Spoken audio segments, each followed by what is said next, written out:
Hello and welcome to my channel.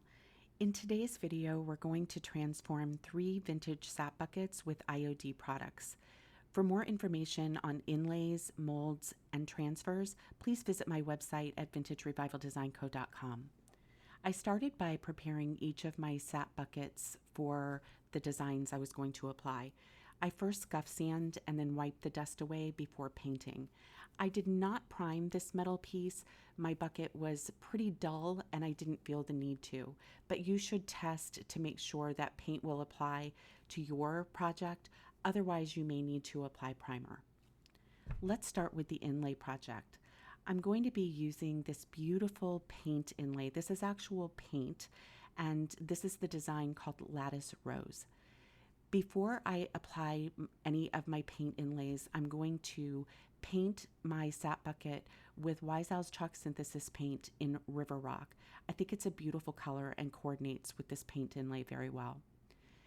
My paint inlay design has a little lip or a border, and I'm going to first cut that away. It will help me to line up my design much more easily by doing that. I also decided that I wanted to use these elements, but I didn't want to use them together. So I'm separating the grain sacks from the other design, these grain sack stripes. A paint inlay requires a wet medium in order to transfer the design. And so the first thing that I do is mist the inlay section that I'm going to use. That gives that a little bit of stretch as I'm applying it and makes it much more easy to line it up wherever I want it. I started with a grain sack design along the seam of my sap bucket. I'm lining it up and with my hands just putting it in place. Then I'm going to smooth it as best as I possibly can before using a damp cloth to activate that paint and make sure that it is very well adhered to the medium that I've applied. I have used a matte top coat as my medium, and this means that the inlay will only be able to be used one time. So if I were to apply that into a paint, I could probably use that design in another project, but the sealer actually seals in that design and then the inlay will no longer release on another project. I went ahead and applied the other grain sack to the other seam on my sap bucket using the same process. I also wanted to then add 2 more, centering each grain sack in between the other 2. I hope that makes sense. There are basically 4 grain sacks on the bucket, so 4 sections. Once I let that sit for, I think it was about 20 minutes, it was time to pull the design. And I am not even slowing this section down because I think it's so important to show you how patient it really helps to be when you're using paint inlays. I'm very carefully pulling the backing paper away from the paint inlay, and I moistened it first because that helps to release that paper. So just be patient and go slowly. Once all of my stripes were in place, it was time to create a pattern.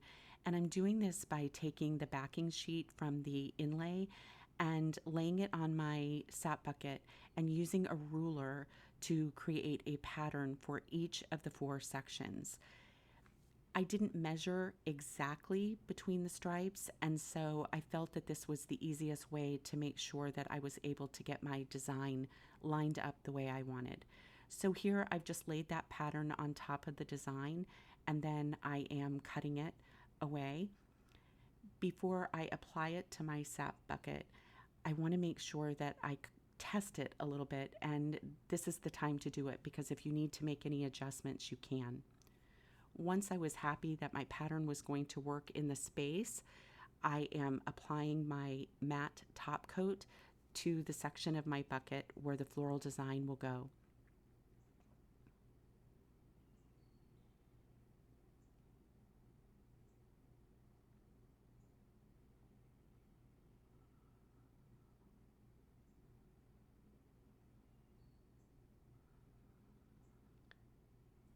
Next, I'm going to mist my design again to give it a little stretch and to activate the paint.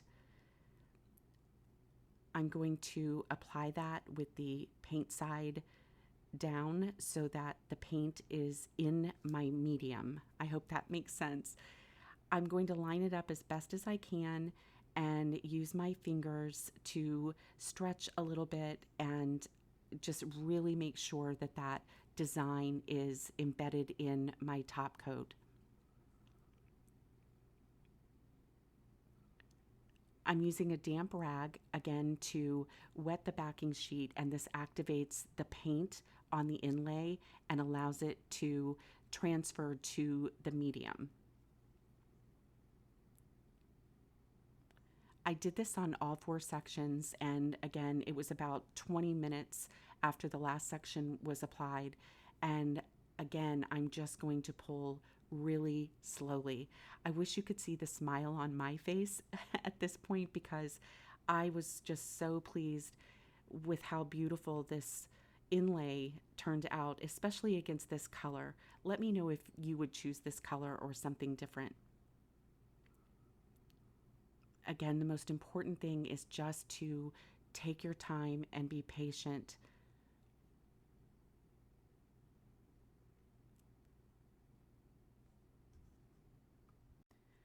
Once I had revealed all of the inlays, there were a few areas that needed a little touch up. So I'm just using a small artist brush and my River Rock paint to just paint right over those areas. When this was done, I thought it just looked a little unfinished. So I held my breath and decided to try to just extend that grain sack design up to the top. I just felt that the lip of the bucket up top needed a little something else. So I'm just applying these the same way I have throughout this project, just trying to line them up as best as I can. And then I decided to take that little rose, just that really delicate little rose design, and apply that between each of the grain sack sections. I think it made a huge difference, and now the sap bucket feels complete. So I did this in all 4 sections and then gently applied. I was really holding my breath at this point, hoping that I had lined up the stripes, and it turned out pretty well. Next, it was time to release the last bit of design onto my bucket, and I really love how this turned out.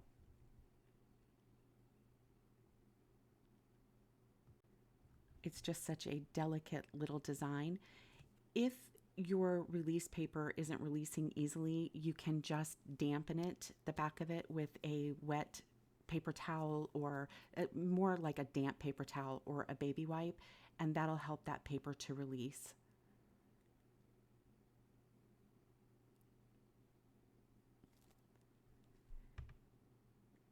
Next, it was finally time to seal the piece. I applied 2 coats of my matte top coat, and it protects the paint inlays, and I just am so pleased with this project. Inlays took me quite a while to get used to, but now I love them. And here is the finished project. I'm showing you all 4 sides. Each is a little different in its distressed appearance, but I just love how it turned out. Let's go on to our next sap bucket, where I'm going to be using Decor Moulds. I decided to use the Hello Pumpkin mold by Iron Orchid Designs. My clay was a little crusty, so I added some water to that. And here I'm adding some cornstarch into my mold. This is going to help that clay release very easily. One of the things that I like to do when I'm working with a big area is I like to use a brayer to flatten out my clay just a bit. I then place that in the mold and use my brayer again to help spread that clay as evenly as I possibly can. This also helps to adhere clay together. When I did this pumpkin part, I didn't have the stem in place, so I'm adding that to it and using that, the brayer to kind of weld, I guess is a good term, that clay together. Once that's done, the brayer also helps expose the lip, and then I'm able to pull the clay away with my fingers, and then I have a crisp design.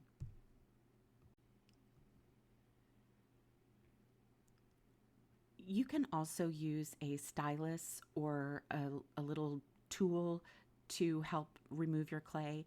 When I release my molds, my clay molds from the silicone, I like to turn my silicone mold upside down and gently pull my designs away. I find that that is super helpful to me and I don't get breakage. I needed to make some more leaves, and so I covered the clay with some wet baby wipes just to keep it moist while I was creating the other designs. Here I'm using a plastic card to apply Quick and Thick by Titebond to the back of my design. It's really important to make sure that you get the adhesive all the way to your edges. And if you do have a little seepage, it's really easy to clean that up with a Q-tip or a small artist brush.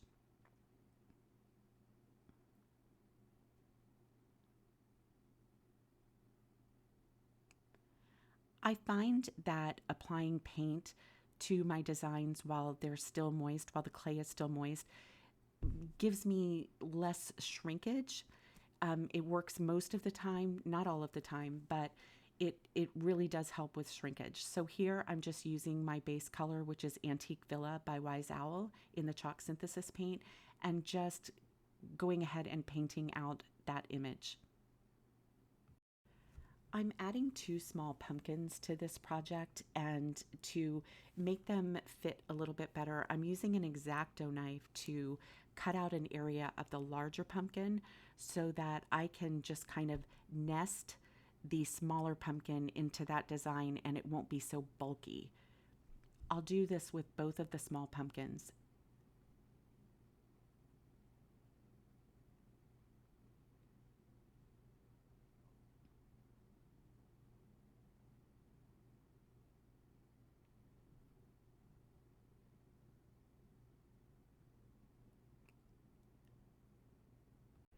As I applied my leaves to the bucket, I started having an idea of taking this project in a completely different direction. This is me losing the argument. But I did decide to go in a different direction, and so I'm going to share with you one of my favorite copper patina finishes. To begin, I decided to paint out all of the pumpkins with 2 coats of Wise Owl's Heavy Metals metallic paint in the color copper.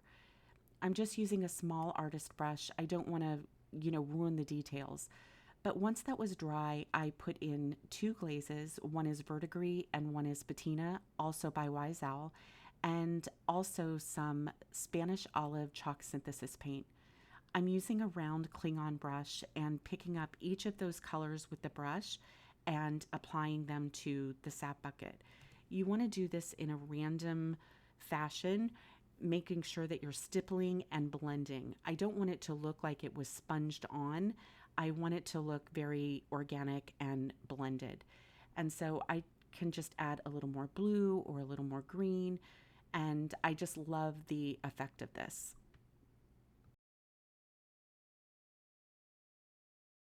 Here I'm just using a small artist brush to touch up the copper on the molds.